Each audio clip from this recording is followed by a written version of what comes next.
আমি উপস্থিত থেকে এরকম একটা স্কুলে আসতে পেরে আমি সবাইকে হার্দিক অভিনন্দন ও শুভেচ্ছা জানাচ্ছি। একটু আগে আমাদের মাননীয় মন্ত্রী বাহাদুর উনি বিস্তারিত এখানে আলোচনা করেছেন। এখানে আমি বসে বসে ভাবছিলাম যে ছোট ছোট ছেলে মেয়েরা এখানে বসে আছে। একটা সময় ছিল আমরা যখন স্কুলে পড়তাম এরকম মন্ত্রী বাহাদুররা আসতেন, ভাষণ দিতেন, বসার জন্য বসতাম, কি বলছে কিছু বুঝতাম কিছু বুঝতাম না। তো আমি নিজেকে ওই জায়গাটাই নিলাম। কিন্তু আমাদের সময়ে এত বুঝার জন্য সেরকম যে মিডিয়া ছিল সেরকম মিডিয়ামও ছিল না। কিন্তু এখনকার ছেলে মেয়েরা খুব অল্প বয়সেই যে ধরনের অত্যাধুনিক যে মেকানিজম, হাতে যে ছোট একটা বাক্স আছে তার মাধ্যমে সারা পৃথিবীকে এখন জানতে পারে কোথায় কি হচ্ছে না হচ্ছে। আমার মনে হয় আমরা যাই এখানে কিছু বলবো, কিছু হলেও কিছু মনে থাকবে। তো সেই আশায় আমি রাখছি, কারণ আমাদের আগামী দিনের যারা ভবিষ্যৎ তাদের জন্যই আজকের এখানে আয়োজন। এটা কথা আছে যে শো মাস্ট গো অন, এইভাবেই চলতে থাকবে বছরের পর বছর, হাজার বছর এইভাবে চলতে থাকবে। একদল আসবে একদল যাবে, সেভাবেই চলবে। কারণ আজকের দিনে আমাদের যে প্লাটিনাম যে আজকে আমরা এখানে পালন করছি, প্লাটিনাম জুবলি, যাকে সর্বপ্রথম আমরা এখানে ঢুকে আমরা মাল্যদান করলাম, ওনার প্রতি শ্রদ্ধা নিবেদন করলাম। প্রয়াত রমেশচন্দ্র দত্ত বাবা যায় 1951 সনের আজকের দিনে 2 জানুয়ারিতে উনি এই স্কুলটি প্রতিষ্ঠা করেন। সেই আজকে প্রতিষ্ঠা হওয়ার পর উনি ওনার সময়কালে চেষ্টা করেছেন যেভাবে হোক, যে আমার মাননীয় মন্ত্রী বাহাদুর বলেছেন যে যারা আগরতলায় চলে যেত সেই জায়গায় উনি চিন্তা করলেন যে এখানকার ছেলে মেয়েদের পড়াশোনার জন্য এখানে একটা স্কুল করা প্রয়োজন। সেটা শুরু হয়েছিল।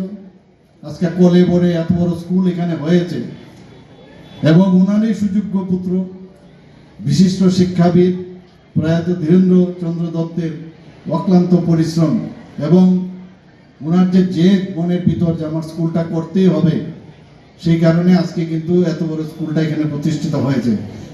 আমরা সবাই জানি আগরতলা থেকে আমরা শুনতাম রমেশ স্কুলের সম্পর্কে সবাই আমরা জানতাম এবং 100% এখান থেকে রেজাল্ট, চারটিখানি কথা নয়, সমস্ত ত্রিপুরার মধ্যে এটা একটা নামি দামি স্কুল। কিন্তু তখন কিন্তু আমরা আসতাম উদয়পুর মা বাড়িতে আসতাম, কিন্তু স্কুলে আসার কোনো সুযোগ নেই, কিন্তু শুনতাম সাইড দিয়ে চলে যেতাম।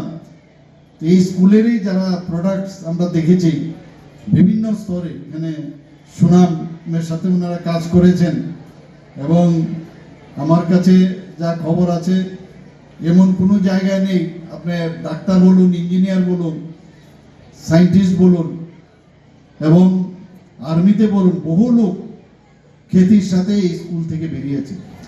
আর শুধু মাত্র ভারতবর্ষে না, ভারতবর্ষের বাইরেও কিন্তু ওরা নামি দামি ব্যক্তিত্ব।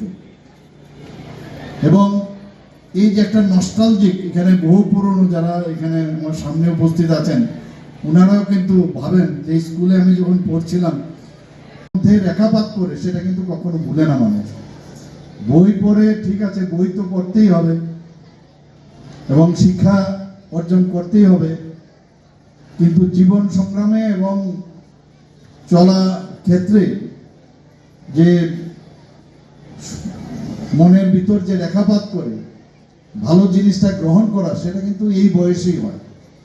আমরা এখন সরকারে আছি, এই স্কুলের যে ঐতিহ্য এবং সুনামকে যাতে আরো সামনের দিকে সেটা অক্ষুণ্ণ থাকে তার জন্য আমরা তো চেষ্টা করবই। আমি গত 2 বছর ধরে এই স্কুলে আমি আসছি, এখানকার ইনফ্রাস্ট্রাকচার সম্পর্কে আমাকে বলা হয়েছিল, আমি কথা দিয়েছিলাম যে এইভাবে চলে না, একটা স্কুল কিভাবে চলবে। শেষ পর্যন্ত আমি কথা বললাম, ফিনান্স মিনিস্টার আপনাদেরই লোক, ওনার সাথে কথা বললাম, বলার পরে আমরা আমাদের সরকারের তরফ থেকে চেষ্টা করলাম এবং এখানে ইনফ্রাস্ট্রাকচার যা যা দরকার, যে ধীরেন্দ্রবাবুর যে দৃঢ়তা এবং অনেক বাধা বিপত্তির পরে কিন্তু এই স্কুলটা স্থাপিত হয়েছিল। কিন্তু যে যেমন একটা জিনিস যদি একবার সৎ পথে যদি থাকা যায় মানুষের, তাকে কিন্তু কেউ আটকাতে পারে না। এবং আজকে ওনাকে স্মরণ করার দিন, ওনাকে শ্রদ্ধা জানানো উচিত। এবং রমেশবাবু এবং ধীরেন্দ্রবাবু দুজনকেই আমরা শুধু না, যারা ভবিষ্যতে এই স্কুল থেকে আসবে, সারা ভারতবর্ষের থেকেও বহু লোক এই রমেশ দত্ত মহাশয়কে জানেন, চিনেন, ওনার সম্পর্কে কথাবার্তাও বলেন। এবং আমার মনে হয় রমেশ স্কুল থেকে এখন পর্যন্ত যারা যারা বেরোচ্ছে, মনে হচ্ছে যেন ওরা মানে নক্ষত্রের একটা গ্যালাক্সি মনে হয়। আগামী দিনে সারা ভারতবর্ষের মধ্যে ওরা যেভাবে নাম করছে। এখান থেকে ক্রীড়াবিদ আমি যে অ্যাথলেটিক্সে ছিলাম, অ্যাথলেটিক্সের মধ্যেও দেখতাম স্কুল আজকে 75 বছরের এই প্রতিষ্ঠা দিবস। আমরা যারা উদয়পুরের মানুষ, যারা প্রত্যেকেই ওই সময়কার শুরু করছেন, প্রতিষ্ঠাতা করেছিলেন স্বর্গীয় রমেশচন্দ্র দত্ত মহোদয়, এবং তার পরের পর্যায়ে যিনি স্কুলের সুনামের সঙ্গে সারা রাজ্যের মধ্যে এক অন্যতম শিক্ষালয় হিসাবে উনি প্রতিষ্ঠিতি লাভ করেছিলেন, তিনি স্বর্গীয় ধীরেন্দ্র দত্ত মহাশয়। এবং সেই সঙ্গে অবশ্যই এটা সেদিন বলতে হবে যে এই রাজ্যের যদি কোথাও কোনো স্কুলদের সম্পর্কে কথা হয়, তখন রমেশ স্কুলকে বাদ দিয়ে কখনো কথা হতো। এবং এখানে একটা সময়ে যখন সমস্ত মাধ্যমিক বা হায়ার সেকেন্ডারিতে যে ধরনের স্টুডেন্টদের র্যাঙ্ক হতো, সেখানে আগরতলা কেন্দ্রিক হওয়ার সঙ্গে সঙ্গে একমাত্র যদি বাইরে কোনো স্কুল থাকতো, এটা অবশ্যই রমেশ হায়ার সেকেন্ডারি স্কুল ছিল। এটা আমাদের উদয়পুরের কাছে একটা গৌরবের বিষয়। এখানকার ছাত্রছাত্রীরা তাদের র্যাঙ্ক রাজ্যের প্রথম 10-এর মধ্যে সবসময় বহু বছর ধরে এই রমেশ স্কুল সেখানে একমাত্র এটা পারফরমেন্স ছিল। বর্তমান রাজ্যের শিক্ষা ব্যবস্থার সঙ্গে সঙ্গে আধুনিক শিক্ষাক্রম এবং নিউ এডুকেশন পলিসি 2020 যখন শুরু হয়, তারপর থেকে কিন্তু আজকে সারা রাজ্যের বিভিন্ন ডিস্ট্রিক্টও আজকে সেইভাবে প্রথম 10 জনের স্থানাধিকার বহু স্কুল থেকে হচ্ছে। এবং এই শিক্ষা বিস্তারের জন্য দেশের যশস্বী প্রধানমন্ত্রী নতুন এবং এই পরিকল্পনা নেওয়া শিক্ষা নীতিকে গ্রহণ করার সঙ্গে সঙ্গে আজকে আমাদের রাজ্য, আমাদের প্রফেসর ডক্টর মানিক শাহ মহোদয়ের নেতৃত্বের সরকার, আমরা সেই জায়গায় সমস্ত কদমে কদমে এগিয়ে যাওয়ার ব্যবস্থা করেছি।